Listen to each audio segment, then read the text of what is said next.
मेरे सहयोगी राहुल डबास इस वक्त हमारे साथ जुड़ गए हैं। राहुल, अब बड़ा सवाल यह है कि यूरोपियन कंट्रीज जहां पर यह नया स्ट्रेन देखने को मिला है, नया वायरस मिला है, उसके बारे में क्या जानकारी मिली है, रिसर्च क्या कह रहे हैं, और दूसरी बात यह कि क्या भारत तक इस खतरे की पहुंचने की आशंका है?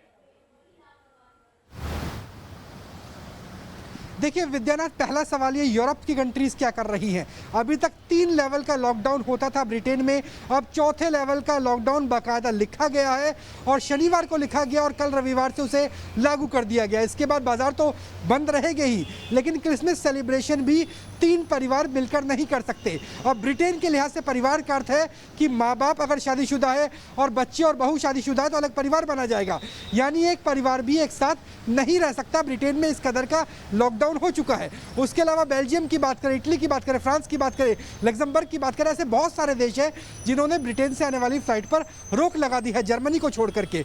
और यह भी कहा जा रहा है कि अब ये जो नया स्ट्रेन है, इसके पेशेंट ना सिर्फ ब्रिटेन में बल्कि नीदरलैंड, ऑस्ट्रिया और हंगरी में भी पाए गए हैं, यानी ये बहुत तेजी से फैल रहे हैं। इस वायरस का जो आपका दूसरा सवाल था, इस वायरस की बात करें तो ये बहुत जल्दी फैलता है, तकरीबन 70% 70% तेज गति से संक्रमण स्प्रेड होता है, संक्रमण का विस्तार होता है, लोग संक्रमित होते हैं, बीमार होते हैं। हालांकि इसका मतलब यह है सतर्क रहने और अलर्ट रहने की राहुल जरूरत है, और जाहिर सी बात है कि स्वास्थ्य मंत्रालय की तरफ से आपात बैठक भी बुलाई गई है। एक छोटे से ब्रेक के लिए हम रुक रहे हैं।